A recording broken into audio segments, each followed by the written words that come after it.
La doctora Cecilia Nogués es física por la Universidad Nacional Autónoma de México, en donde también obtuvo los grados de maestría y doctora en ciencias, y desde 1995 es investigadora del Instituto de Física de la UNAM. Es miembro de la Academia Mexicana de Ciencias y del Sistema Nacional de Investigadores nivel 3, líder en la física del estado sólido, reconocida por sus aportaciones en los campos de la plasmónica, la óptica y la física de superficies. Pionera en el estudio de nanopartículas plasmónicas que permitieron establecer nuevos conceptos y líneas de investigación. Sus innovaciones en cómputo científico han permitido entender la interacción de la luz con diferentes nanoestructuras. Estos trabajos han sido la base conceptual para el diseño de nanoestructuras con propiedades emergentes, así como en el desarrollo de películas bidimensionales capaces de controlar su actividad óptica. Es una entusiasta promotora de la nanociencia en México, organizando las primeras redes. Ha impulsado la creación de nuevos laboratorios en esta área y promovido la nanociencia en diferentes foros y representado a México en eventos internacionales. Tiene un gran compromiso con la divulgación y difusión de la ciencia, por ello ha participado en museos, radio, televisión y medios impresos, así como en escuelas y en diferentes iniciativas para acercar a los niños y adolescentes a la ciencia.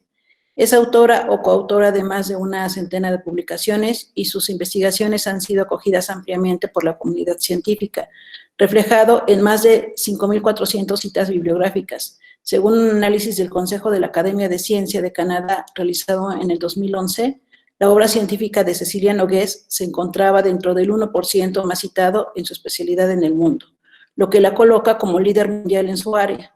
Ha impartido más de 200 conferencias invitadas en congresos de reconocido prestigio, universidades y centros de investigación en Europa, Estados Unidos, Canadá, América Latina, Australia, China y, por supuesto, en México. Este amplio reconocimiento no es el resultado de una inserción exitosa dentro de un grupo de investigación con mucha visibilidad internacional, sino del resultado de ideas y descubrimientos innovadores desarrollados en México. Un trabajo reciente de la Universidad de Stanford coloca a Cecilia Nogués dentro de los 30 investigadores de la UNAM con mayor impacto internacional. Ha recibido numerosos reconocimientos, entre ellos el Premio Nacional de Ciencias en el área de Ciencias Exactas y Naturales en 2016, máximo galardón otorgado por el Gobierno de la República Mexicana, por su aportación al acervo científico del país. También ha sido reconocida por el Instituto Nacional de Física de la Materia de Italia con el Premio Weizmann y el Premio de Investigación, ambos por la Academia Mexicana de Ciencias. El Premio Thomson Reuters por su destacado aporte científico a la literatura mundial, así como el Premio Ciudad Capital. Eberto Castillo Martínez. La Medalla Divino Barreda y la Distinción Universidad Nacional a Jóvenes Académicos, ambos por la UNAM. En 2018, la Universidad Autónoma del Estado de México le otorgó el doctorado honoris causa. Además, en 6 ocasiones diferentes ha sido reconocida su labor en la dirección de tesis de los estudiantes. Ha fungido como árbitro regular de más de 50 revistas internacionales y es editora asociada de revistas internacionales indizadas y de la revista de divulgación Ciencia de la Academia Mexicana de Ciencias. Ha participado en diversos órganos colegiados de la UNAM, la Academia Mexicana de Ciencias, en centros de investigación CONACYT, el CONACYT mismo, entre otros. Ha formado parte de los comités de agencias de apoyo a la investigación internacional, como el Panel Review at National Science Foundation, el Molecular Foundry Proposal Study Panel, y entre otros. Desde mayo de 2019 es directora del Instituto de Física de la UNAM. Así que le damos la bienvenida a la doctora Nogués. Muchas gracias por estar aquí. Bueno, muchas gracias. Espero que todos se encuentren muy bien. Agradezco mucho la invitación para platicar un rato con ustedes el día de hoy. Agradezco mucho que me acojan aquí y que me hayan invitado al 7º aniversario de la Escuela Superior de APAN, en donde sé que tienen una carrera relacionada con la nanociencia y la nanotecnología. Bueno, la charla que les voy a dar pues empieza con conceptos un poco simples, sencillos, pero les quiero dar un panorama del impacto que puede tener un área en particular y es la física del estado sólido y las nanociencias. Entonces, les voy a comenzar, como les digo, pues con conceptos simples, pero bueno, vamos a ir avanzando a conceptos más sofisticados, y lo que les quiero mostrar es el impacto que tiene en nuestra sociedad en estos días. Bueno, entonces, obviamente, el estudio de la materia, el poder controlar la materia ha tenido pues un impacto tremendo en nuestra civilización. Comenzando por la edad de piedra, en poder tener herramientas básicas, ¿no? Para la agricultura, para poder asentarse como pueblos. Posteriormente, pues tenemos la edad de los metales, ¿no? En donde los humanos, ¿no? Comenzamos a poder controlar pues diferentes metales como el cobre, el bronce y el hierro posteriormente. Y este tuvo también un impacto. Y bueno, ya más recientemente pues tenemos la edad del silicio, si le quieren ver así, o la edad de la informática, que nos ha permitido pues conectarnos, ¿no? Como estamos ahora, y tener estas computadoras o teléfonos bastante inteligentes en cierto sentido, en otros no. Y posteriormente pues estamos entrando a la edad de los nanomateriales. Entonces, la materia siempre ha sido el control, el estudio, el entendimiento de la materia, sus propiedades y cómo podemos hacer herramientas de una especie o de otra. Aquí les muestro pues cosas muy sencillas hasta cosas más sofisticadas de poder hacer un microchip. Ha tenido siempre un impacto muy, muy grande en la civilización humana. Eh, Al principio, bueno, pues la gente, sin saberlo, ¿no? Era prueba y error, pues conocía las propiedades mecánicas de la materia, como su resistencia, cómo se formaba, su plasticidad, cómo se rompe la ruptura. Y posteriormente, bueno, pues también con el dominio del fuego, pues empezaron a conocer propiedades térmicas, ¿no? Como la fusión, la sublimación, las aleaciones, el templado en sólidos, y se empezaron a tener esas espadas y este tipo de cosas en donde se veía que un cierto tratamiento térmico podía ser mucho más resistente y tener una herramienta mucho más fina y más controlada. El conocimiento, pues, se considera un conocimiento empírico que está hecho de prueba y error. Era observar y muchas veces, posiblemente en esa observación, algunas personas han de haber perdido algunas cosas, ¿no? Pero era un conocimiento más empírico, prueba y error, prueba y error. Y esto me lleva un poco a cómo hacemos ciencia los científicos, ¿no? Una es pues una observación sistemática de lo que está pasando, realizar diseños experimentales, ¿sí? De las cosas para poder reproducir esa observación sistemática. Posteriormente podemos tener, usando una creatividad y la intuición, está mal escrito, pero son modelos basados en el conocimiento científico. No solo basta la creatividad y la intuición, sino se necesita un conocimiento científico profundo para poder crear y poder tener esos modelos. Hay toda una serie de modelos que pueden pasar a ser leyes físicas, que utilizan un cierto lenguaje matemático y otra vez lo podemos validar con el diseño experimental, con la observación sistemática, mejorar nuestros modelos, ¿no? Poner más fenómenos físicos y con eso se van construyendo las leyes físicas y les decía, pues el lenguaje matemático es importante para ello. Y algo muy, muy importante, y por eso publicamos y por eso presentamos ante pares nuestro trabajo y por eso vamos a conferencias y por eso vamos y adquirimos otros conocimientos y otras ideas para con esa creatividad y esa intuición que hace la comunidad científica, validamos todo lo que hacemos en nuestro alrededor.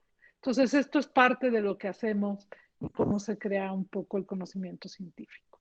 Entonces, poco a poco, en la época del Renacimiento, pues se empieza a formalizar todo lo que se había hecho desde un principio y se empiezan a crear toda una serie de áreas que se conocen como la física clásica. Y esta tiene que ver con la mecánica clásica, ¿no? Que nos puede decir pues cómo funciona el universo, ¿no? Las posiciones de los planetas, etcétera. La mecánica estadística, la mecánica relativista, la electricidad y el magnetismo. Ahora ha habido muchas películas y muchas cosas alrededor de, por ejemplo, de Volta y de mucha gente, ¿no? Lo que es la electrodinámica, la óptica y la termodinámica. Todo esto comprende lo que nosotros llamamos la física clásica. A principios del siglo XX se empezó a conocer lo que es la física cuántica, se empezó a hacer esta otra subdisciplina, llamémoslo así, en donde ahora tenemos lo que es la mecánica cuántica, la mecánica estadística cuántica, la electrodinámica cuántica y también tenemos teorías de campo. En esta mecánica cuántica, pues lo que se encontró es que los niveles de energía estaban cuantizados, estaban separados entre sí y entonces, por ejemplo, Max Planck introduce estos conceptos de estados discretos. Estos estados discretos, por ejemplo, están multiplicados por una constante fundamental, que es la constante de Planck, y que ahora se utiliza, por ejemplo, para determinar totalmente lo que es la temperatura, el tiempo, etcétera. Ya dejamos de tener, por ejemplo, antes había en Francia, estaban estos lugares donde guardaban lo que se consideraba el kilogramo, ¿no? O sea, un pedazo de metal que era el kilogramo, o los relojes atómicos, etcétera. Y ahora todo este tipo de conceptos, de tiempos, de medidas, están fundamentadas en lo que se llaman constantes fundamentales. Y esta constante fundamental se le atribuye a Max Planck, es la constante de Planck, y es la que nos permite cuantizar los estados discretos de energía en la materia. A Max Planck le otorgaron el Premio Nobel de Física, están por otorgar los premios Nobel, ¿no? En reconocimiento de sus servicios al avance de la física en el descubrimiento de los cuantos de energía, ¿sí? Entonces, es un salto muy importante, si lo quieren ver así, la gente habla siempre de la cuántica como saltos, ¿no? Porque nos dicen que son como ir pasando escaleras, ¿no? Y pasando de una a otra. No podemos hacerlo de manera continua, no es una rampa, sino son escalones. Pero realmente esto significó un avance muy, muy importante y de eso quiero hablar y de su repercusión en la física del estado sólido.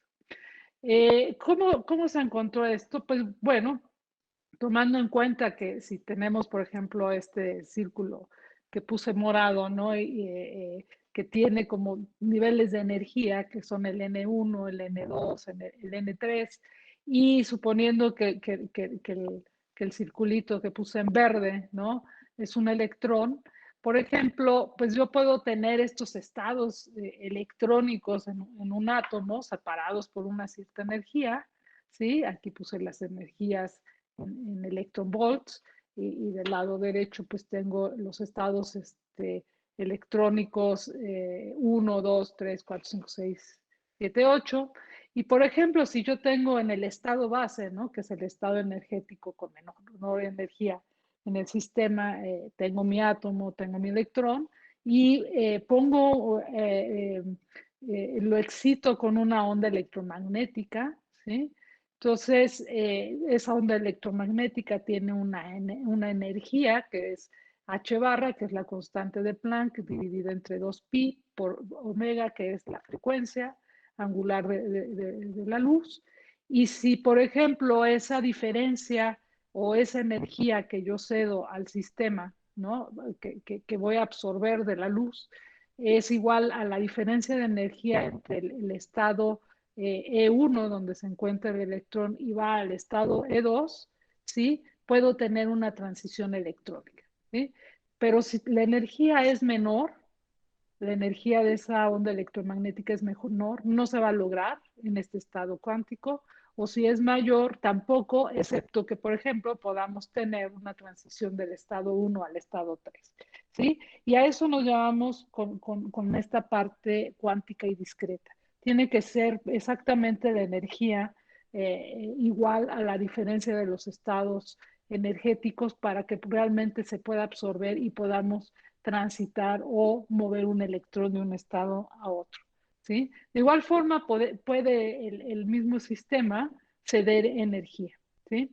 Entonces, en 1922, pues se le otorgó el premio Nobel a Niels Bohr, eh, por sus servicios en investigación, en la estructura de los átomos y en la radiación que emanaba de ellos. Entonces, de igual forma como yo absorbí energía, ¿sí? Absorbí luz, por ejemplo, o campo, una onda electromagnética para poner un electrón del estado inicial 1 al estado inicial 2, ese estado 2, como hay uno con energía más baja, pues podría emitir luz, ¿sí? Así como la absorbió, posteriormente podría emitir luz, y entonces como pierde energía emitiendo luz, pues baja al estado E1. Entonces, a Bohr le dieron este premio Nobel en 1922, pues no solo por descubrir, sino por entender lo que estaba sucediendo. Entonces, hay este modelo atómico de la interacción de la luz con la materia, y pues muchas veces nos enseñan lo que son los espectros de absorción del hidrógeno, en donde uno puede ver con este modelo atómico de estados discretos, con esta constante de Planck, etcétera, uno puede ir viendo estas líneas de absorción de luz. ¿Esto qué quiere decir? Que absorbe una línea específica de energía, ¿sí? De una cierta frecuencia, ¿sí? Y que está relacionada con los niveles de energía E1 y E2. Entonces, estas líneas de absorción de luz del hidrógeno pues están muy bien definidas, y si se fijan en esta barra horizontal pues solamente se ve el rojo, luego se ve el amarillo, luego se ve un color azul y luego uno medio morado, violeta, una cosa así. Y estas son las líneas específicas de absorción del átomo de hidrógeno, y no puede haber otras si tenemos átomos de hidrógeno. ¿Ok? Entonces, bueno, pues las espectroscopías ópticas, lo que llamamos espectroscopías ópticas, pues simple y sencillamente es tener una fuente de luz, por ejemplo, tener una rejilla pues para poder controlar un poco más la luz, ¿cierto? Un lente para poder incidir sobre un prisma. El prisma, acuérdense que como el arco iris, ¿no? Pues nos descompone la luz, ¿no? Porque cambia, digamos, al cambiar el índice de refracción, pues cambia la velocidad de la luz y me descompone la luz la luz blanca en todas sus componentes, ¿no? Que van del rojo hasta el ultravioleta. Después tengo una muestra, que es esto que es como un recipiente que tiene algo, entonces estoy suponiendo que ahí tiene una muestra. Acuérdense que la muestra, pues al estar compuesta de átomos y moléculas, pues absorbe ciertas líneas, y finalmente tengo un detector en donde me llega toda la luz, excepto aquellas líneas que absorbió. Y esas serían las líneas que se ven ahí horizontales, en donde no habría nada, no me llega nada al detector. Y con eso yo puedo entender un poco la materia. Entonces, déjenme poner un poquito cuál es la diferencia entre la mecánica clásica. La mecánica clásica yo puedo determinar la posición en todo momento, ¿sí? Entonces yo puedo determinar, si yo sé las condiciones iniciales, la posición inicial, la velocidad inicial, qué fuerzas actúan sobre ella, o sea, qué aceleración puede tener. Yo puedo determinar después de cierto tiempo dónde va a estar la posición de la partícula, el coche, el planeta, lo que quieran, a otro tiempo, ¿no? Después de un cierto tiempo, después de 2 horas, de 3 horas, de un minuto, de 50, lo que quieran. En mecánica cuántica, en realidad, lo que tenemos es que no están determinadas las posiciones, ¿sí? Y lo que tenemos son probabilidades. Y en lugar de tener la ecuación de movimiento, en donde podemos tener la posición en todo momento, pues lo que tenemos es una función de onda con la cual determinamos la probabilidad de encontrar a un objeto a una determinada posición y a un determinado tiempo. Y entonces con lo que vamos ahora a tratar es con probabilidades. Bueno, entonces, bueno, así como les decía, pues hay una ecuación de movimiento, pues todos conocemos, ¿no? De la secundaria, la ecuación de movimiento clásica, que es la que descubrió Newton, que es la fuerza es igual a la masa por aceleración, esa es la que nos determina esa posición que decíamos, ¿sí?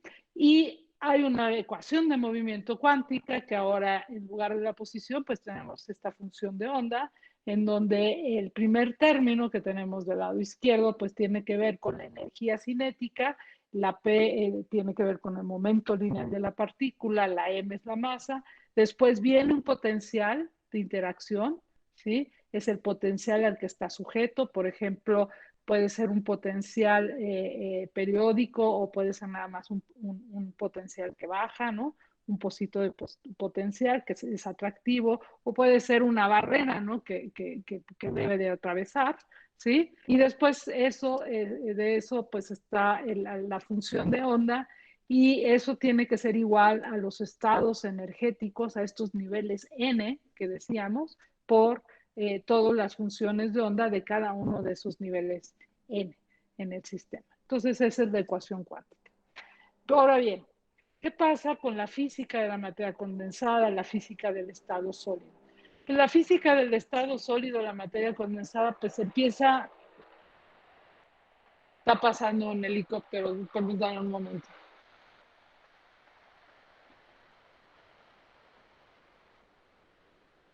Ya, muchas gracias. Pues tiene que ver mucho, les decía yo, pues con entender la materia desde el punto de vista de la mecánica cuántica. Y empiezan a surgir, por ejemplo, este potencial puede ser un potencial periódico, ahorita hablamos de él, en donde tenemos los sólidos cristalinos. Podemos tener sólidos con diferentes orientaciones de cristales, o que no sea un arreglo totalmente periódico en el sistema y tenemos los sólidos amorfos. Podemos tener líquidos complejos porque tienen propiedades que no se comportan como uno esperaría según las ecuaciones de Navier-Stokes, pero siguen siendo líquidos, ¿no? Eh, este, los coloides, espumas, etcétera. El entendimiento que nos ha dado la mecánica cuántica a este momento de todos estos sistemas, pues nos han dado la posibilidad de que ustedes puedan tener 8, 10, 16, 24, hasta 128 gigas en un pedacito de la materia, en un muy pequeño pedazo de la materia. O pueden tener este tipo de teléfonos inteligentes, o pueden tener cosas que no hay en la naturaleza, que son rayos de luz con colores muy específicos, como este que les enseño aquí, estos láseres, ¿sí? Entonces, eso es lo que nos ha proporcionado la mecánica cuántica. Entonces, al principio, o sea, hablamos de que a principios del siglo pasado surge la mecánica cuántica, a finales de los años 20, principios de los 30, se empieza a construir lo que es la física del estado sólido, empezar a entender todos estos cristales, y bueno, les puse unas joyas ahí, ¿no? Cristales, desde un diamante hasta varios otros, y se empieza a entender la relación entre los átomos, sus arreglos y las propiedades de estos sistemas. ¿Sí? Aquí pues nada más puse cosas de diferentes colores. Pero eso es lo que empieza a suceder con la física del estado sólido. Empieza a surgir esta como una disciplina muy, muy fuerte y se empiezan a entender cuestiones, por ejemplo, como la diferencia en la materia entre el grafito y otras cosas. Entonces, déjenme, por ejemplo, eh, contarles un poco del grafito. El grafito es aquel que se encuentra en sus lápices, y el grafito en sus planos. Fíjense, del lado derecho estoy poniendo un modelo atómico que se repite en el espacio, ¿no? En todas las direcciones, en la parte horizontal y en la parte vertical y obviamente en las tres dimensiones. en donde tenemos átomos de carbono, que son estos que están en color morado, y que tienen un cierto enlace. Esos enlaces los estamos representando con estas barritas de color rojo. Disculpa, Sí. Ceci, te interrumpo, se está cortando un poquito tu sonido. Ok. ¿Ya me escuchan? Ya se te oye Ok, bien. ok. Repito lo del grafito. Sí, por favor. Sí, ok. Les decía, vamos a entender un poquito esta relación entre la parte atómica y las propiedades del sistema. Y les decía, bueno, en color morado tenemos los átomos de carbono, que les decía yo, bueno, pues en el lado derecho tenemos esta representación de los átomos, de lo que sería el grafito, y esto lo tenemos que repetir en el espacio, hacia arriba, hacia abajo, hacia los lados, hacia atrás y adelante de sus pantallas, ¿no? Entonces, tenemos esos átomos de carbono en color morado que tienen un enlace fuerte y que está representado por estas barritas color rojas, ¿sí? Pero la cuestión es que estos enlaces nos crean unas sábanas que tienen una interacción entre sábana y sábana que es mucho más débil y que son interacciones que se llaman de tipo de Van der Waals, ¿sí? Van der Waals también ganó un premio Nobel en 2010 por entender la ecuación de los estados, del estado, la ecuación de estado para gases líquidos con este tipo de interacciones más débiles que tienen que ver con el tipo de interacciones bipolares. Bueno, pero estas interacciones, aunque parezca lejos, que son gases y líquidos, pues también se representan en los sólidos, como son el grafito. Entonces, una es que debajo de esta representación atómica que le estoy mostrando, es que lo que quiero ver es que el potencial del que hablaba yo en la ecuación de Schrödinger se repite en el espacio, ¿sí? Entonces yo la puedo escribir que el potencial es el mismo en un punto si le sumo un vector que se repite en el espacio, es periódico, ¿sí? Entonces por eso tengo la suma de RM y eso es muy importante. Y la otra parte muy importante es que estas interacciones débiles, la propiedad que nos dan es que, por ejemplo, podemos embarrar el grafito y por eso usamos el grafito para escribir en un papel, pues simple y sencillamente, pues rozándolo, lo podemos embarrar. Eso no sucedería con el diamante. El diamante nos rompería la hoja y posiblemente hasta más porque es un sistema muy duro. Entonces, fíjense, el grafito tiene este arreglo muy particular, que son como sábanas, que tienen un enlace fuerte en el plano y tienen una interacción débil entre planos que nos permite que tenga ciertas propiedades, aparte de su color gris, metálico, etc. Estos mismos átomos de carbono, cambiando la periodicidad, este potencial que les escribo de color rojo, cambiando el potencial en el espacio, adquieren otra propiedad. Son exactamente los mismos átomos de carbono, pero ahora están arreglados de manera distinta y ahora tienen un enlace fuerte en todas las direcciones. Es volumétrico, es tridimensionalmente ese enlace fuerte. Y estos mismos átomos de carbono pues nos dan una propiedad, nos dan propiedades totalmente distintas, nos dan lo que conocemos como los diamantes, ¿sí? Y, por ejemplo, en los diamantes, pues ahora son transparentes, lo que vemos son las ciertas reflexiones que hay dentro de los cortes, ¿no? Al pasar de un medio a otro, ¿no? Y al cambiar la velocidad de la luz en el sistema entre el aire y el diamante, pero nos dan propiedades totalmente distintas. Ahora nos da el material más duro que existe en la naturaleza, no absorbe la luz visible porque pues, para nosotros es transparente, etcétera, ¿sí? Y simple y sencillamente eso se logró cambiando el potencial y el arreglo periódico del sistema. Entonces, hay diferentes enlaces entre átomos y por eso y podemos tener diferentes cristales. Aquí los enumeré, pero me voy a saltar esta. Y lo que quiero es que veamos de estos estados discretos de los que les hablaba yo, de los átomos, ¿sí? Entonces, quiero ir de los átomos al sólido y entender todas esas propiedades. Y, por ejemplo, pues si tengo dos átomos idénticos, cada uno tiene un electrón, por ejemplo, el átomo 1 pues tiene estos niveles de energía que ya habíamos dicho, el E1, el E2, el E3, el átomo tiene los mismos niveles de energía. Cuando yo los junto y forman un enlace, ¿sí? Lo que me hace son estados como de la molécula que formaron, ¿sí? Ahora ya no son entes separados, ya se juntaron, son entes de una misma molécula y entonces ahora voy a tener estados moleculares en lugar de tener esos estados atómicos.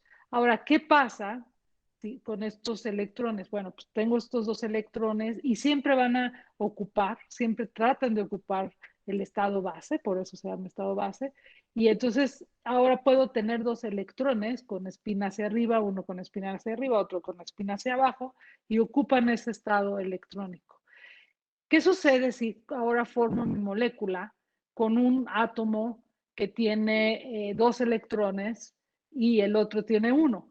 Entonces, ahora, por ejemplo, voy a ocupar el siguiente estado electrónico molecular, por ejemplo. Si vieron, pues cayó otro electroncito, pero ahora en el otro, porque ya no puedo tener más de dos electrones con spin opuesto en un mismo estado electrónico de la molécula. Y entonces ahora, pues fíjense que me queda un estado electrónico que podría capturar un electrón o puede ceder su electrón. ¿Sí? Al final, cuando tengo un potencial como los cristales que les mostré antes, como el diamante, por ejemplo, pues esos estados se empiezan a hacer, digamos, se juntan y me empiezan a hacer como un continuo de estados electrónicos accesibles, pero separado por estados electrónicos que no están accesibles. Entonces voy a tener bandas de energías del cristal. Entonces voy a tener estas zonas rojas del lado derecho, que son zonas accesibles, ¿no? de energía de los electrones, y las partes negras pues son zonas que no están accesibles. Entonces, en el primer caso, por ejemplo, puedo yo llenar todas las bandas del cristal, ahora las puse en verde, puedo llenar toda esa banda del cristal de electrones, tener una brecha y luego tener bandas vacías. Ese tipo de sistemas son aislantes o son semiconductores, depende del tamaño de la brecha. Y por ejemplo, si ahora, como en el caso de la molécula, ocupo parcialmente la banda de energía, pues lo que voy a tener es un sistema que conduce electricidad, que son como los metales, ¿sí? Entonces, son bandas semillenas, no es una banda totalmente llena o totalmente vacía, como ustedes lo quieran ver, y ese tipo de materiales tiene propiedades distintas que son metálicas. Entonces, eso es lo que llamamos la teoría de bandas. Déjenme, me equivoqué, pero lo pasamos rápido. ¿Sí? Ya. Ok, muy bien. Y, por ejemplo, pues con la teoría de bandas, que eso es una de las cuestiones, uno de los conceptos principales que se tienen en la física del estado sólido, pues podemos tener bandas llenas, bandas vacías. Si la brecha de energía es grande, tenemos un aislante, como es el diamante, ¿sí? Que no conduce electricidad, es totalmente un material aislante.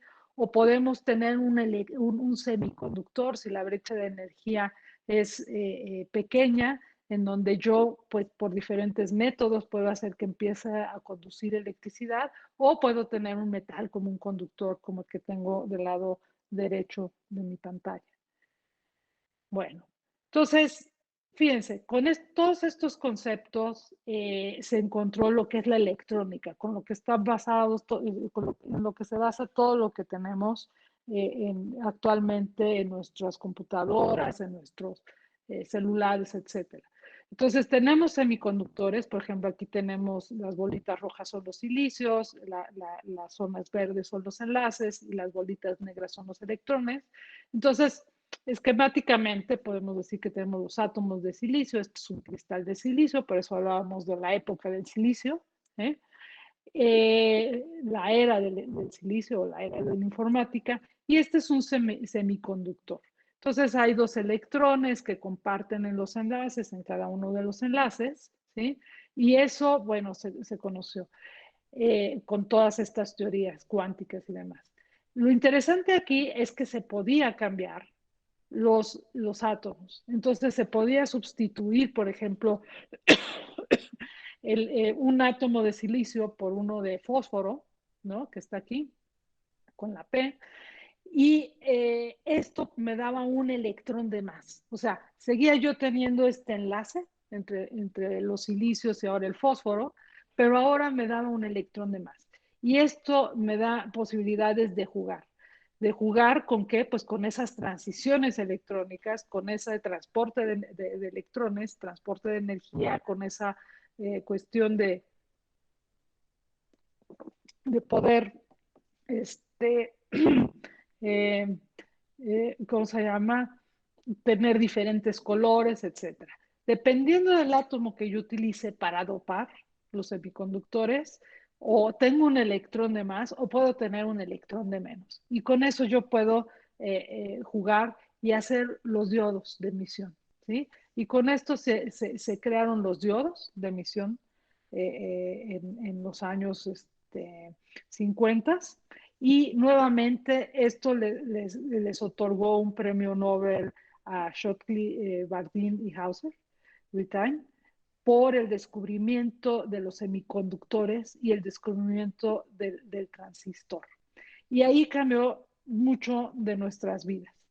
Yo no sé si sepan, pero en los años 40, después de la Segunda Guerra Mundial y durante la Segunda Guerra Mundial, pues se tenían computadoras ya, pero pues realmente muy poco eficientes, nada eficientes, diría yo, en donde estaban hechas a base de bulbos. Vean este cuarto, este era un cuarto de 67 metros cuadrados, tenía alrededor de 17,000 bulbos, podía funcionar unas cuantas horas de manera continua, se tardaba segundos en hacer una operación. Ahora, cuando ustedes les dicen que los relojes de sus procesadores son de gigahertz y cosas por el estilo, es que hacen miles de millones o millones de operaciones por segundo, y aquí se tardaba segundos en hacer operaciones, y lo peor de todo es que se fundían los bulbos. Yo no sé si conozcan los bulbos ustedes, pero se fundían los bulbos y, y se tardaban, pues se podían tardar días en reemplazar el bulbo porque no sabían cuál era el bulbo que se había fundido, porque tenían 17,000 bulbos en ese cuarto para hacer estas cuestiones. El tener los transistores nos cambió la vida, les decía yo, pues del lado izquierdo al lado derecho de su pantalla, a tener ahora pues supercomputadoras que ahora hacen los procesadores que ahora tienen nuestros teléfonos, pues no se comparan ni de casualidad, hacen, les decía yo, millones de cálculos más que los que podía hacer esa computadora en los años 40. ¿Sí?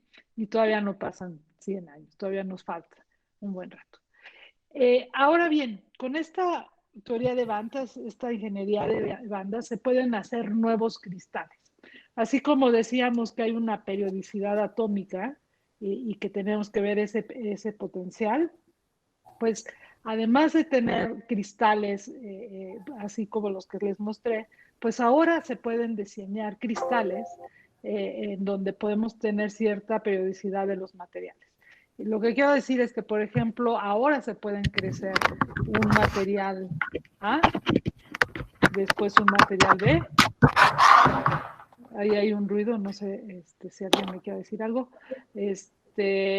Luego el mismo material A, luego el mismo material B, y así puedo hacer yo un infinito, ¿sí? Entonces, a la periodicidad que yo tenía de los niveles de energía, ¿sí? Que puedo tener, por ejemplo, en un pozo de potencial, pues ahora pues le doy a ese pozo de potencial, creo bandas al crear esta periodicidad de los materiales. Entonces estoy haciendo como nuevos cristales, metacristales o metamateriales, y a estos se les llaman superredes. Entonces, hagan de cuenta que dentro de la parte esta azul, de este material azul, de su cristal azul, que podría ser germanio, pues está ensanduchada entre dos cristales de silicio, y entonces creo un pozo de potencial en donde tengo ciertos niveles de energía, ¿sí?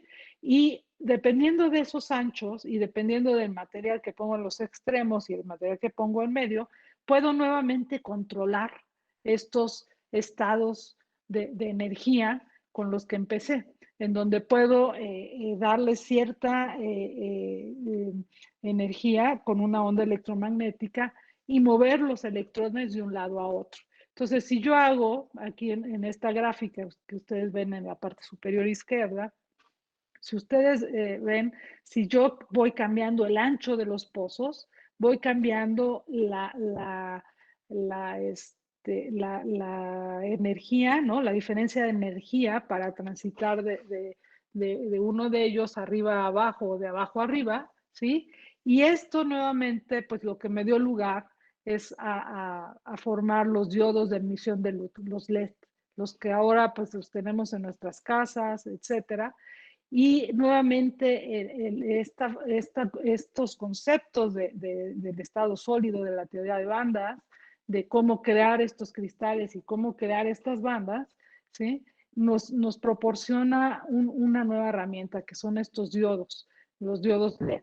Y en 2014, pues nuevamente les dieron el premio Nobel a Mano y a Nakamura por la invención de la luz azul. Fíjense que el color rojo, ¿sí? Que es el que tiene, digamos, la separación más pequeña entre niveles de energía, entre los pozos, podría ser el A, ¿sí? El color verde se logra pues como doblando el color rojo, ¿sí? Un efecto puede ser no lineal. Sin embargo, el color azul fue siempre un gran problema encontrarlo porque los materiales que se necesitaban, que era el nitruro de galio y variantes del nitruro de galio, eran materiales bastante inestables en la configuración del potencial que necesitábamos. Decíamos, en esa configuración de cómo acomodar los átomos. Finalmente, después de mucho tiempo, mucho tiempo, hasta finales de los años 90, principios de los años 2000, se logró hacer ese diodo de emisión de luz azul, ¿sí? Que fuera eficiente. Y ustedes saben que cuando uno combina los colores, el azul, el blanco y el azul, el rojo y el verde, pues uno puede llegar a la luz blanca, ¿no? Y dependiendo pues de las intensidades de los mismos, pues tenemos ese blanco muy blanco de oficina o tenemos colores más cálidos, ¿no? Colores blancos artificiales. Bueno, entonces, eso sucede. Ahora bien, nuevamente con estos conceptos, por ejemplo, podemos hacer láseres de cascada cuántica. Nuevamente podemos tener electrones, por ejemplo, que decaen. Está en este estado, en el lado izquierdo, en el estado rojo, y cae al estado azul, pongámoslo así, y emite luz por caer, por perder energía, ya lo decíamos. Entonces, podemos tener eso, pero fíjense que si ahora yo aplico un campo eléctrico, pues esas bandas se mueven como en una escalerita. Y entonces lo que es muy interesante es que, por ejemplo, ahora si ven la gráfica en el lado derecho, lo que es muy interesante es que ahora ese estado rojo cae en el estado azul del siguiente pozo y ese estado azul va a caer en el estado negro del siguiente pozo y así nos podemos seguir. Entonces, fíjense, con este concepto de superredes y poniendo un campo eléctrico, yo puedo ahora manipular y estar emitiendo continuamente y mucho de forma más eficiente que con un solo pozo y tener lo que se llaman los láseres de cascada cuántica. ¿Sí? Este tipo de láseres se construyen con estas multicapas. Si ustedes se fijan, estas son multicapas que tienen del orden de nanómetros. El control nanométrico aquí es totalmente importante. Entonces, aquí pues más o menos este es el esquema, pues se inyectan electrones de un lado y se puede sacar cosas del otro lado, ¿no? Del lado derecho de la gráfica. Y cómo, pues manteniendo como un continuo, ¿no? De ir decayendo, decayendo, decayendo al pozo de al lado, ¿no? Bueno, estos mismos conceptos que les decía, pues también se van a los cristales fotónicos, a los fonónicos, ¿no? A los que tienen que ver con los sonidos y los llamados metamateriales. Entonces yo puedo formar este tipo de superredes, tanto en una dirección, como es la primera, en dos direcciones o en tres direcciones. Y con todo eso yo puedo ir nuevamente creando como estructuras, sistemas que no se encuentran en la naturaleza. Y bueno, por ejemplo, aquí abajo, pues lo que se muestra es cómo se puede ir manipulando ciertas estructuras a nivel micrométrico y nanométrico que den la misma impresión que este tipo de mariposas que tienen un cierto dicroísmo óptico en el sistema. Entonces tengo los cristales fotónicos, entonces yo puedo crear bandas en donde tengo sistemas en donde me permiten que pase luz con cierta frecuencia, pero otras no, entonces yo puedo manipular muy bien la luz, yo la puedo controlar muy bien. Lo mismo pasa con el sonido, ¿sí? Entonces yo puedo manipular por dónde entra, por dónde sale, por dónde se activa, etcétera, ¿no? Lo mismo se puede hacer con los materiales magnéticos, en donde nuevamente estas estructuras nanométricas me permiten que con campos magnéticos muy débiles yo pueda magnetizar muchísimo la materia y tener un gran control sobre de ella, ¿sí? Y, por ejemplo, si yo ahora controlo también, eso me da poder de controlar el spin del sistema. Y, por ejemplo, en 2007, pues también se les dio el premio Nobel a Albert Ferd y Peter Gromberg por el descubrimiento de la magnoresistencia gigante. Y esa es la que les permite ahora tener estas supermemorias en un espacio mínimo ¿no? En sus USBs pequeñas y nos permite tener estos teléfonos tan eficientes que ahora tenemos y con una gran capacidad, ¿no? Y computadoras, y etcétera, y discos de estado sólido. Entonces, fíjense, aparte de electrónica, ahora podemos también controlar el spin de la materia, ¿sí? De los electrones. Entonces, ahora no solo vamos a controlar su carga, sino también vamos a controlar esta otra propiedad que es el spin y es la spintrónica. Y la idea es, por ejemplo, mediante este tipo de ordenamiento nanométrico de ciertas multicapas, pues, por ejemplo, un sistema del lado izquierdo acá abajo, pues entran los electrones con cualquier orientación del spin, pero al final yo hago con una cierta orientación del spin.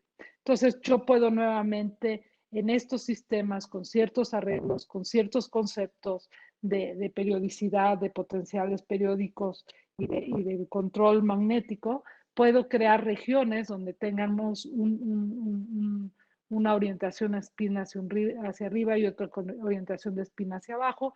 Y si ustedes se fijan, pues si tenemos hacia arriba y hacia abajo es como tener ceros y unos, y eso nos podría dar posibilidades de estas computadoras cuánticas que ya existen y que ahora trabajan, pero a temperaturas muy bajas. Sin embargo, hay otras formas de controlar la materia. Y estas formas es como controlando la topología del sistema, ¿sí? Entonces, aquí podemos tener un rompimiento de la simetría espacial del sistema, no de la temporal. Y esto hace, por ejemplo, que yo cambie un material que sea aislante a conductor, y puedo también bloquear como el spin del electrón, ¿sí? Entonces, estos se llaman los aislantes topológicos, en donde puedo, por ejemplo, tener corrientes únicamente en la superficie del sistema, ¿sí? Y no en el bulto. Y además puedo controlar el spin de este tipo de sistemas y eso me da los materiales topológicos o los aislantes topológicos y me da lugar a la spintrónica.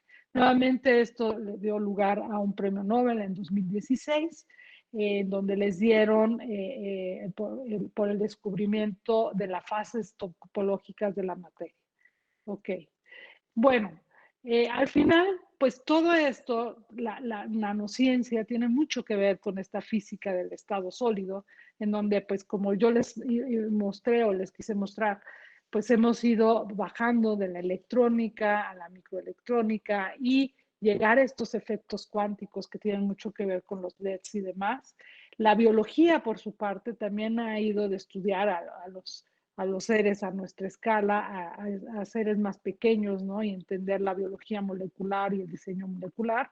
La química, bueno, eso ha tenido más que ver con moléculas, pero también ahora hay una química mucho más compleja, mucho más sofisticada, y todo esto se conjunta para hacer un uso integrado de estas leyes físicas, de principios biológicos y propiedades químicas, y que tiene repercusiones entre más compleja es la materia. Y con eso quiero terminar esta parte. Voy a brevemente ya terminar, porque creo que ya me estoy pasando de tiempo. Déjenme, me voy a saltar esta parte que tenía que ver con las propiedades plasmónicas de la materia, ¿sí? Pero a lo que voy es que, por ejemplo, ahora tenemos como retos, pues, tener sistemas no estables, uniformes, para poder controlar todas estas propiedades fundamentales, como la estructura atómica, las propiedades electrónicas, ópticas, magnéticas, del spin, entre otras. Y, por ejemplo, ahora tenemos toda una serie de sistemas que son atómicos, que son capas atómicas, que están basados en esto con base en esto que les expliqué al principio, que es el grafito y el apilamiento, ¿sí? Pues se puede hacer sinergia entre diferentes propiedades de diferentes capas, de diferentes materiales. Hay nuevos grados de libertad, de complejidad, que puede ser el ángulo entre las capas, y hay aplicaciones potenciales que pues mucho tiene que ver con la localización y el transporte de energía, los sensores, etcétera, y que nos permitiría, por ejemplo, controlar la transferencia de calor. Mucho de la ineficiencia de nuestros aparatos es que perdemos mucho calor, perdemos mucho en el calor que se disipa, ¿sí? Entonces, esto nos abre posibilidades de a escala atómica controlar ciertas cosas. Nuevamente, con el poder haber manipulado y entendido que lo que estaban viendo eran átomos y era el grafeno, que es una sola capa del grafito, ¿sí?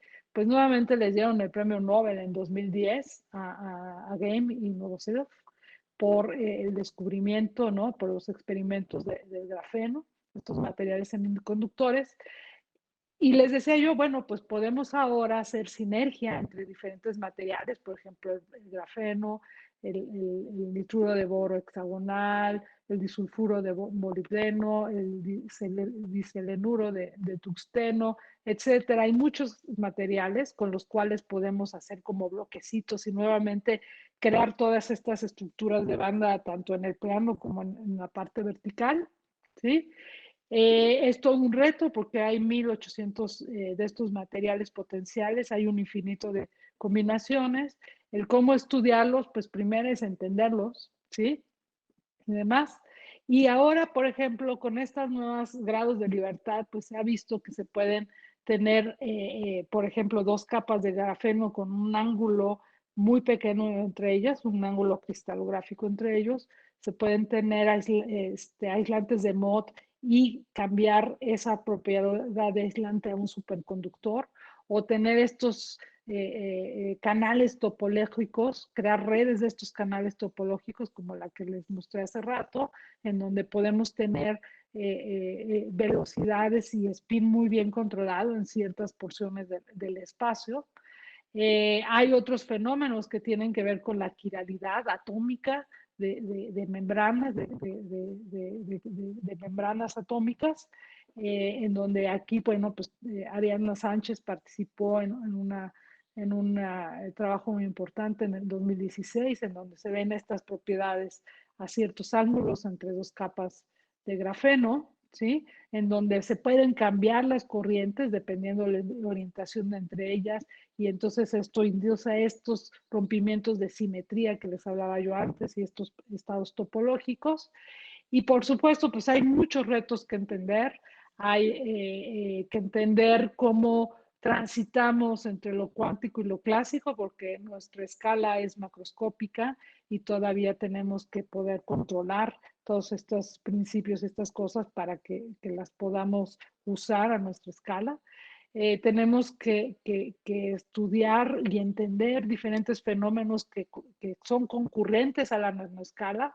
Aquí les hablé del spin, de propiedades magnéticas, de propiedades electrónicas, de propiedades ópticas, de propiedades acústicas, etcétera. Entonces, estos sistemas cada vez se hacen más complejos. Se necesitan, por ejemplo, modelos teóricos más realistas para describir los estados electrónicos excitados, como la correlación electrónica, poder hacer estos modelos para sistemas con muchos, muchos átomos, porque cada vez al hacer más complejo aumenta la cantidad de átomos en los sistemas. Se ha propuesto estas cuestiones de desarrollar modelos multiscala, de machine learning, etcétera, para el desarrollo y diseño de nuevos materiales. Uno puede encontrar ciertas tendencias, pero hay que saber mucho de lo que está sucediendo, de la fenomenología, para poder entenderla y poder aplicarla. No cuenta nada más tener esa capacidad. Y bueno, pues conectar lo nano con lo macro es uno de los retos que tenemos en el futuro. Y bueno, pues muchas gracias por su atención. Espero que tengan preguntas y aquí dejaría yo mi presentación. Gracias. Muchas gracias, Ceci. Muy interesante todo lo que nos dijiste. Por favor, quien tenga preguntas puede pedir la mano en el chat.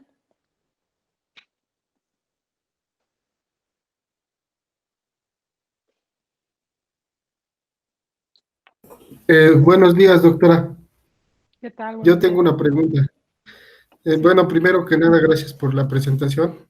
Bueno, en lo personal estuvo muy interesante. La mayoría del avance que usted nos muestra es en torno al control de los electrones, ¿no?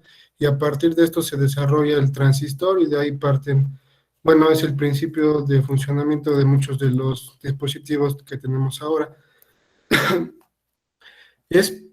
En la actualidad es posible tener el análogo de un transistor electrónico, pero para controlar corrientes térmicas, es decir, para tener un control sobre los fonones. Sí, yo creo que sí, hay estos cristales fonónicos. Sin embargo, a ver, ahí hay estos acoplamientos entre, o sea, son muy sensibles al rango de temperaturas en el que funcionan. Pero hay otro concepto, por ejemplo, hay una transferencia radiativa que también viene del calor, ¿sí? O sea, una es, por ejemplo, la conducción del transporte de calor, ¿no? Por el movimiento fonónico, pero la otra tiene que ver, por ejemplo, con la radiación de cuerpo negro, ¿sí? Entonces, cuando uno nuevamente te trasladas a esta parte de radiación de cuerpo negro, ¿no? Que es que nuevamente la conocemos muy bien y tiene la constante de Planck ahí involucrada.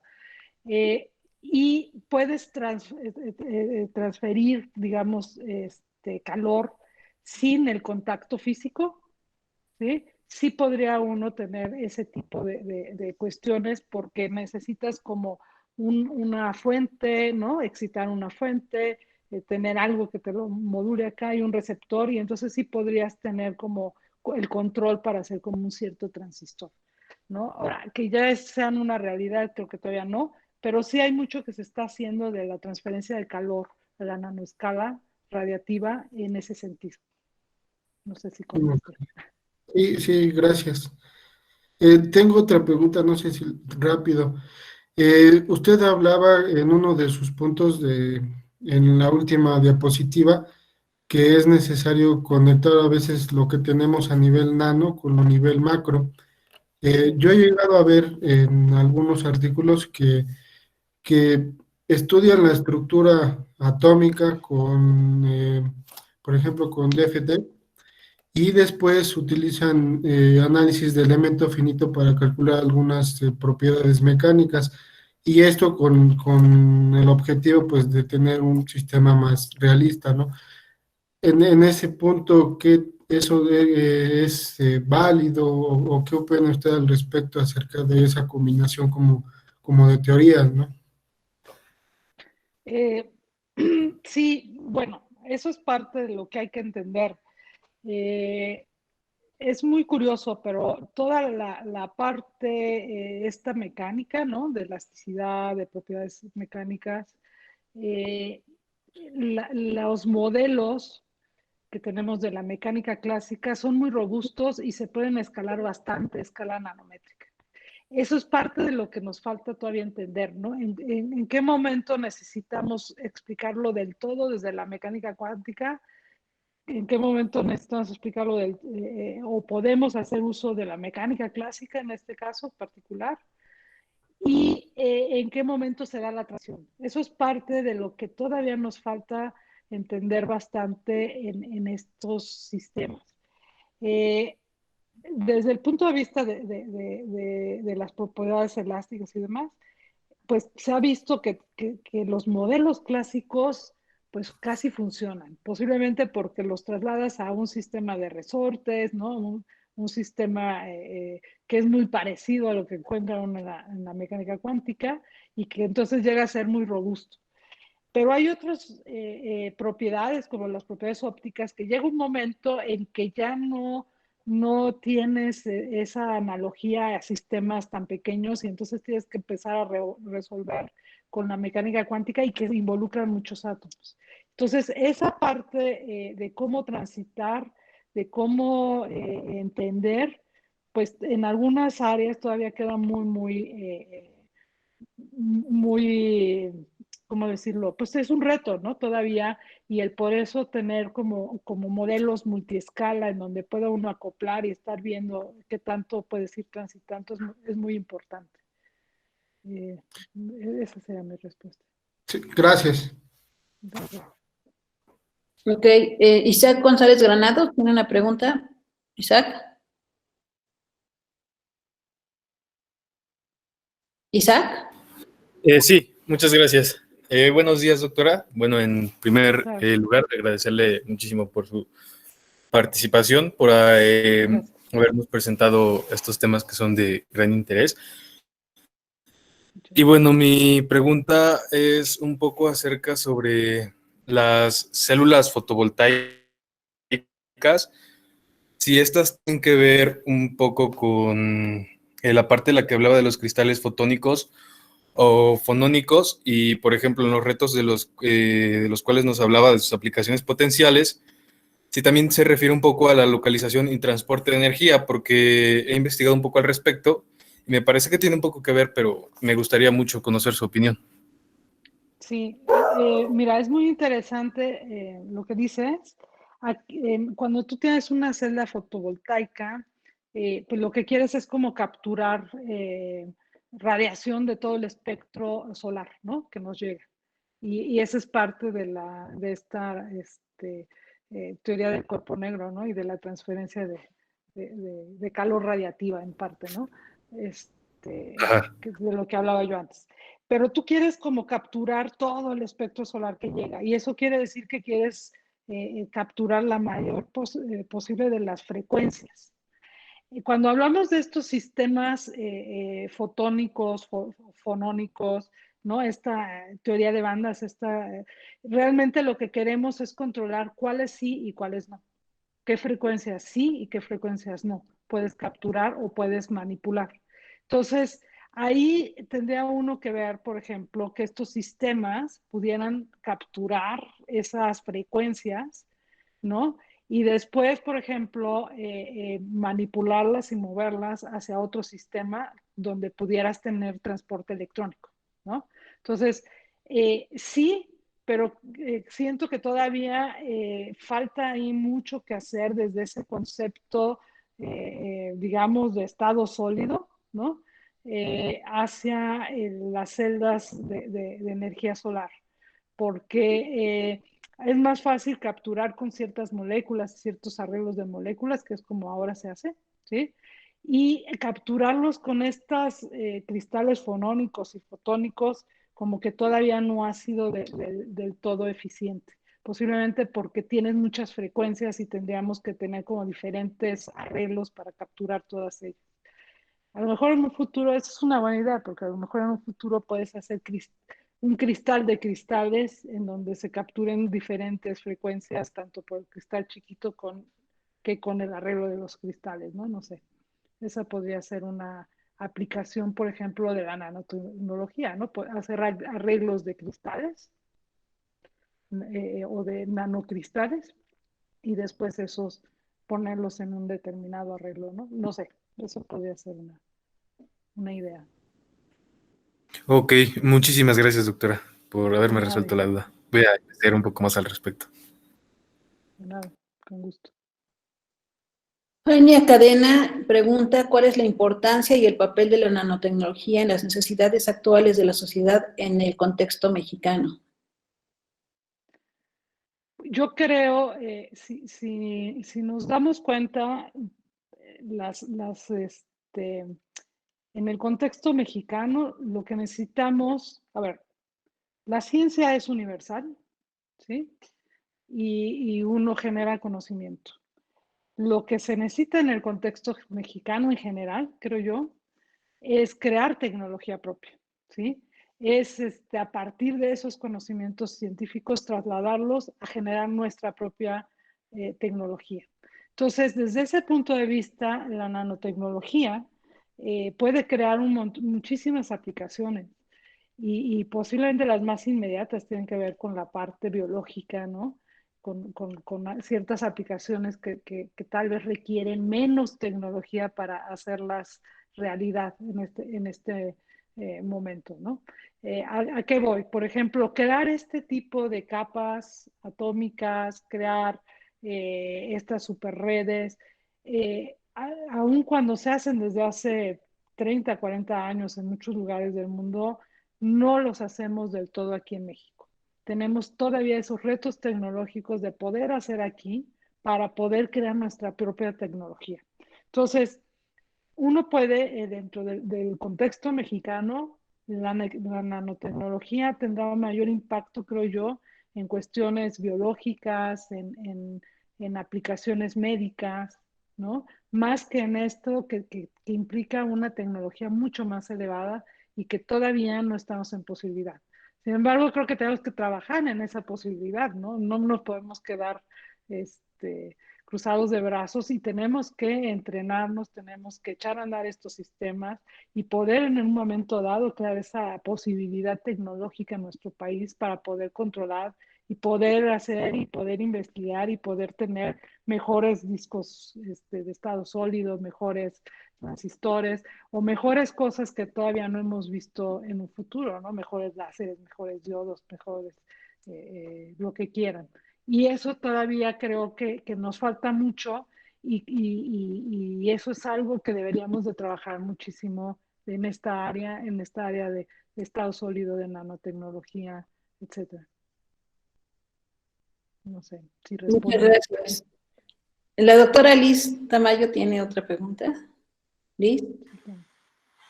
Sí, hola, gracias Ariadna. Pues felicidades, doctora Nogues, y mucho gusto de oír su plática.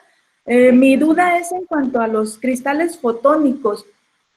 Mencionó que en la actualidad, pues los cristales fotónicos se les ha estado agregando más grados de libertad, o se le pueden agregar nuevos grados de libertad. Nosotros conocemos claramente la periodicidad en una dimensión, en 2 dimensiones, en 3 dimensiones.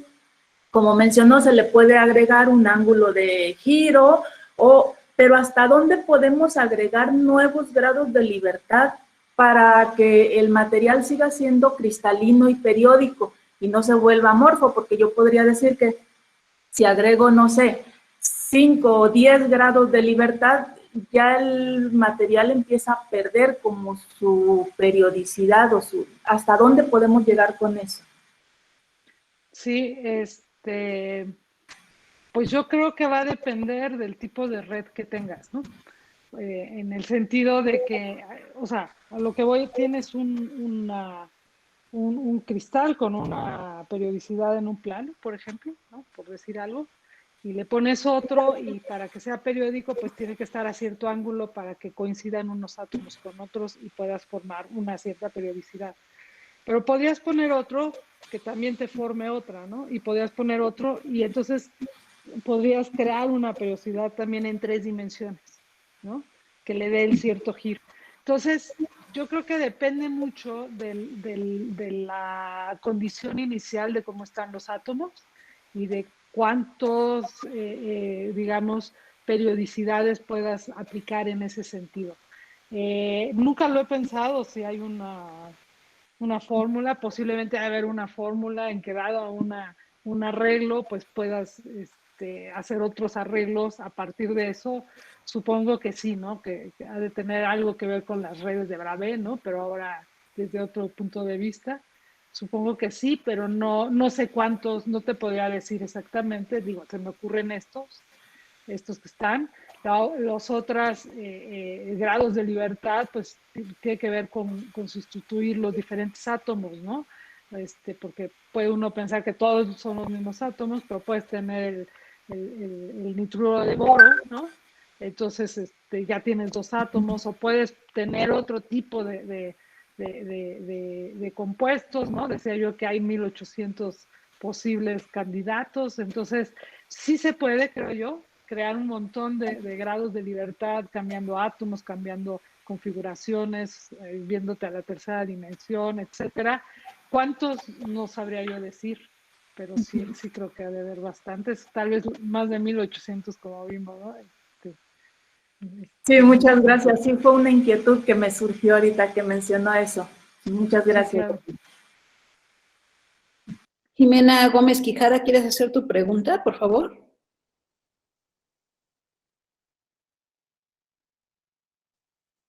Bueno, yo la voy a hacer por ella. Dice, hola, buenas tardes. Primero, darle las gracias por tan interesante plática. Mi pregunta es, ¿qué desventajas o problemas habría en algún momento de manejar solo computadoras cuánticas? Gracias y saludos. Sí, bueno, a ver, sí hay como 2 niveles o 3 niveles de computadores cuánticas, podríamos decir, ¿no? Una serían el crear estos estados cuánticos y el enredamiento cuántico, ¿no? Entonces, a esos estados puros, estos que dan lugar a estas cuestiones de teletransporte y muchas otras cosas, ¿no? Que están. Otra es, por ejemplo, con estados moleculares, ¿no? Que es un poquito, hay más grados de libertad y a lo mejor pueden ser un poquito más robustos a temperaturas y a otras cuestiones de medio ambiente. Y otra puede ser con estos puntos cuánticos, ¿no? Puntos nanométricos, ¿no? Puntos cuánticos o estas estructuras de estado sólido que tienden a ser mucho más robustas. Si ustedes se fijan, pues los discos duros de pasaron de ser discos duros magnéticos a ahora discos duros de estado sólido, que tienen que ver mucho con esto que les platicaba yo, ¿no? Y son mucho más robustos, son los que realmente se hacen realidad. Entonces, ¿qué los mata? Pues los mata la temperatura, los mata defectos en los sistemas que tenemos, ¿no? En estas redes cristalinas, no hay ninguna red cristalina perfecta, según la segunda ley de la termodinámica, ¿no? O sea, hay muchas cosas que pueden matar y dependiendo de la escala en la que estamos viendo y del fenómeno que estamos viendo, hay unos sistemas que se vuelven más robustos y otros no. Y eso es la propiedad y esos son los sistemas que nos han dado, por ejemplo, el estado sólido. Y la nanociencia está muy relacionada con ella, la nanotecnología. Muy relacionada, ¿no?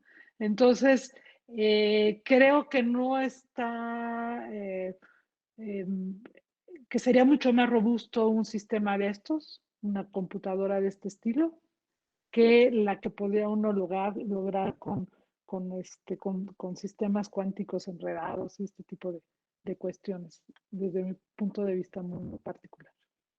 ¿No? No sé si contesté, pues me fui por otro lado, pero bueno. Muchas gracias, Ceci. José Eduardo Rendón Cabrera pregunta, primero que nada, muchas gracias por la presentación, muy interesante. Mi pregunta es, ¿cree que el ser humano llegue a un completo dominio y manipulación a placer de la materia a nanoescala? Yo creo que no. Si no nos quedaríamos sin trabajo, ¿no? Entonces es un deseo. No, yo creo que no.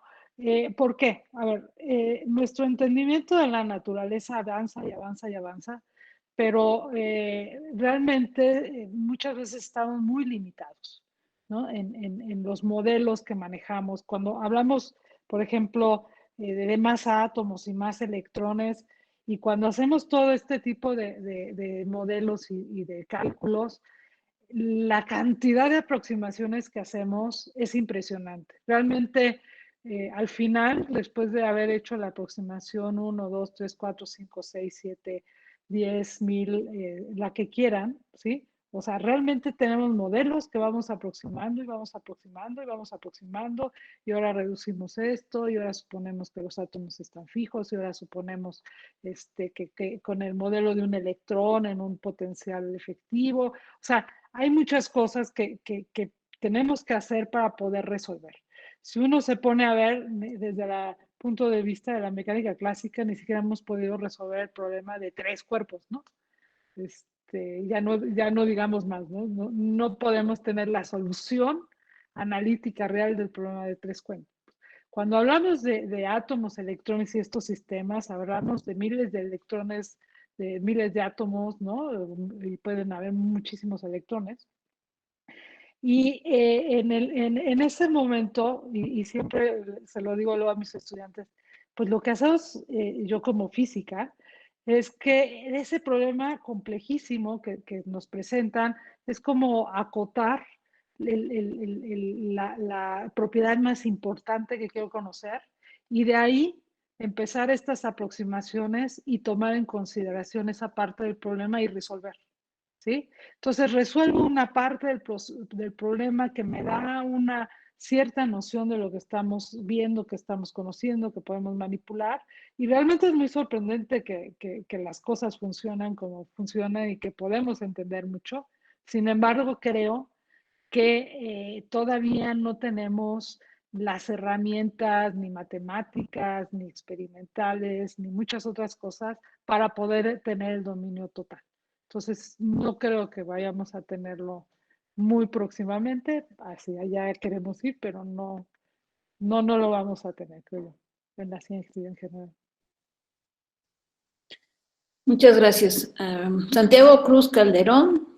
Hola, buenas tardes. Muy buena plática, estuvo muy interesante. Mi pregunta es, ¿de qué nos sirve apilar varias estructuras 2D de diferentes elementos? Es decir, ¿qué es lo que se logra al hacer eso?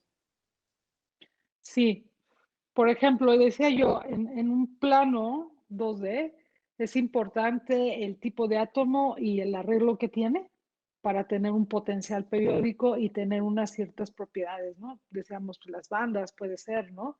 En donde transporto electrones, pues, con una cierta energía. Ahora, supongamos que tienes otro material también bidimensional, el nitruro de boro hexagonal o lo que sea. Entonces, nuevamente tenemos estas bandas, pero ahora son distintas porque tengo átomos distintos, tengo un arreglo posiblemente distinto. Bueno, este era hexagonal, pero hay otros que no son precisamente hexagonales o no son precisamente planos los átomos como están arreglados. Y entonces, mientras que, por ejemplo, el grafeno conduce electricidad, transporta electricidad y tiene una gran movilidad, etcétera. Hay otros sistemas como los dicalcogenuros de metales de transición, ¿no? Como el disulfuro de molibdeno o el diseminuro de tuxteno o combinaciones de estos, en donde son semiconductores. Entonces vas teniendo propiedades de un sistema que es que transporta electrones, ¿no? Que tiene un transporte electrónico, con otro que es semiconductor o es aislante, ¿no? Porque tiene una brecha grande, y puedes hacer sinergia entre las propiedades. También puedes hacer sinergia entre las propiedades mecánicas del sistema o las propiedades fonónicas del sistema o las propiedades fotónicas del sistema, y con eso vas creando propiedades que no existen en la naturaleza, ¿sí? Y eso es mucho de lo que se hace, ¿no? O sea, todo lo que vemos, les decía yo, creamos cosas a partir de entender la naturaleza, vas a crear cosas que no existen en la naturaleza, y lo haces a partir de estos conceptos y de estas ideas de ir haciendo sinergia entre diferentes propiedades de diferentes materiales. A eso me refería. Muchas gracias, Ceci. Tere, la doctora Teresa Romero quiere hacer una pregunta. Tere. Yo creo que no tiene problemas con su micrófono, la voy a hacer por ella. Buen día, es un placer escuchar su plática. Mi pregunta es, ¿la patogenicidad de muchas bacterias tiene que ver con las cargas positiva y negativa de diferentes estructuras bacterianas superficiales? ¿Será posible que mediante la nanotecnología se puedan modificar las cargas de estas estructuras sin afectar otras células? Bueno, sí, o sea, hay algunos trabajos que se han hecho en ese sentido, ¿no? Cuando tiene unos sistemas de esta escala tan pequeña, mucho de los efectos se pueden potenciar en la superficie, o mucho sucede en la superficie, porque así como decíamos que tienen ciertas propiedades, porque puedo pensar en un sistema tridimensional y entonces están amarrados todos los átomos, y eso quiere decir que están, digamos, apareados los electrones, o como lo quieran ver. En sistemas donde son finitos y donde ya se rompió estas periodicidades, pues se llega a tener que se acumulan cargas, o es un lugar donde podemos donar cargas. Entonces sí puede manipularse de alguna forma nuevamente dónde quieres cargas o dónde quieres ceder cargas, cualquiera de las dos, y por ejemplo ahí poder utilizarlas para este tipo de patógenos, ¿no? Sí, sí se podría, y sí se hace de alguna forma, ¿no?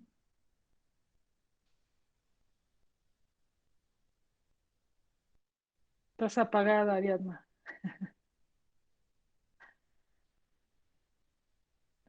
Estás cerrado tu micrófono, Ariadna. Perdón. No, no hay problema. José Alberto Mar López Hernández, ¿quieres hacer tu pregunta? Sí, doctora, muchas gracias. Primero, doctora, muchas gracias por su ponencia. La pregunta que le quiero hacer, usted mencionaba ahorita de los retos, de los nuevos retos que existen, que es unir al macro y en este caso al nano. Y sabemos que ambos funcionan con sus respectivas leyes, unos desde la clásica y otros desde la cuántica, pero usted, en su experiencia, ¿cuál cree que sea el nexo para unir ambos mundos? Bueno, eso es complicado, porque una vez que tú quieres, o sea, tienes propiedades que existen a la nanoescala, y una vez que las quieres, digamos, poner en contacto, ¿no? Pongámoslo así, poner en contacto, pues puedes matar esas propiedades que existen de una en otra. Y por ejemplo, pues a la nanoescala, pues la materia es muy chiquita comparado con lo que tendrías en un volumen, y entonces te va a dominar posiblemente lo que tienes en el volumen.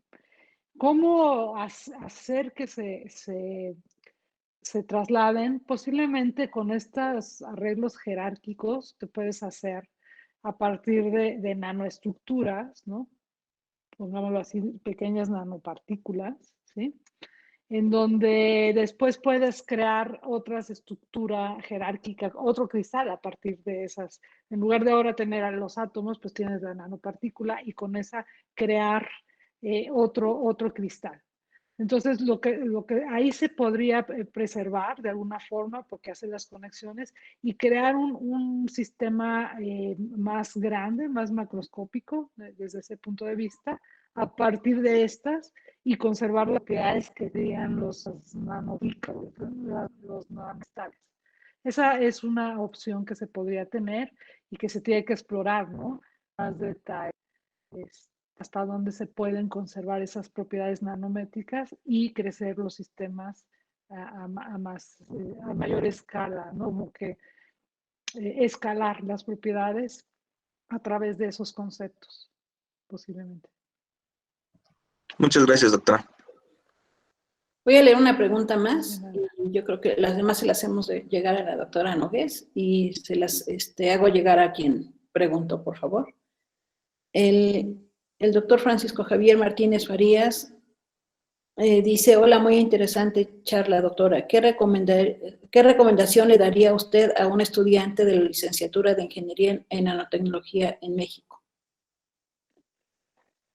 Pues, yo creo que lo más importante es hacer lo que le gusta a uno. Eso es primordial. Entonces, si les gusta, van a encontrar el gusto por el estudio, van a encontrar el gusto por la frustración, ¿no? Que luego tenemos como científicos. Y lo más importante es pues seguir estudiando, seguir cultivándose, seguir abiertos, el escuchar demás, escuchar críticas, escuchar todo lo que hacen los demás, el captar las ideas, etcétera. Y la otra es pues tratar de tener la mejor preparación posible, ¿no? Tratar de crearse y de aprovechar oportunidades que se les presentan. Eso es muy, muy importante. Yo les podría decir muchas otras cosas, ¿no? Pero yo creo que lo más importante es la actitud que deba de tener una persona hacia los retos. Y les digo, pues esa tolerancia a la frustración creo que es importante. Y la otra es que les guste muchísimo y que siempre busquen a cómo tener las mejores condiciones para ustedes, ¿no? Y aprovecharlas, que eso es lo más importante. Ya sé que eso es muy general, muy genérico, pero yo no quisiera decirlo, no, es que necesitan tal cosa, o necesitan tal aparato, o necesitan tal, porque las condiciones dependen de muchos factores, ¿no? Entonces, yo creo que lo más importante es que sean las oportunidades, que se las busquen, que perseveren en lo que les guste. Eso sería lo más importante. Ok, muchas gracias. Bueno, pues yo les quiero comentar, me dio mucho gusto que la doctora Nogués estuviera con nosotros. La doctora Nogués fue mi directora de tesis de doctorado, entonces soy su fan número 1, ella lo sabe. Y entonces, pues, le damos muchas gracias por haber aceptado la invitación. Y bueno, pues, le cedo la palabra a la ingeniero Minerva Rosales Galloso, que es nuestra directora. Muchas gracias, doctora Ariadna. Doctora Ceci, un gusto poderla saludar. De verdad le agradezco muchísimo el que esté con nosotros en este marco de nuestra celebración del 7º aniversario de la escuela. Es un placer tenerla en este programa. Reconozco y también soy fan de usted, aunque no haya sido su alumna, para nada, pero reconozco de verdad su talento, su trayectoria, y además su sencillez. Muchas gracias de verdad por aceptar estar con nosotros y poder compartir con nuestros estudiantes pues esa brillante trayectoria en esta magistral conferencia. Agradezco de verdad a la doctora Ariadna Sánchez por la gestión, por la invitación, asimismo al doctor Ventura Rodríguez, que también por ahí lo vi, y también preguntando, pero ya luego le preguntarás a la doctora Ceci, doctor Ventura. Así que muchísimas gracias a ambos por esta gestión y por la posibilidad de que tengamos aquí a la doctora Ceci en este evento tan importante y tan significativo para nosotros. Un placer, como siempre, verla. Y bueno, pues la Universidad Autónoma del Estado de Hidalgo, a través de la Escuela Superior de APAN, le otorga el presente reconocimiento a la doctora Ana Cecilia Nogués Garrido por su brillante conferencia magistral Física y Nanotecnología, Avances y Perspectivas, impartida en el marco del 7º aniversario de la escuela, APAN Hidalgo, a 23 de septiembre del 2020, Atentamente, Amor, Orden y Progreso. Lo firma Minerva Rosales Galloso, servidora, directora de la escuela, y el maestro Carlos Domínguez González, secretario académico de la misma. Un honor verdaderamente tenerla aquí. Le haremos llegar este pequeño reconocimiento. Sé que usted es multipremiada, pero bueno, este reconocimiento es con todo gusto y con todo nuestro cariño y nuestro agradecimiento por estar aquí con nosotros. Muchísimas gracias. Que tenga buena tarde, doctora. Igualmente, muchas gracias, por doctora. la invitación y por sus palabras. Y les deseo que estén muy bien y que se cuiden mucho.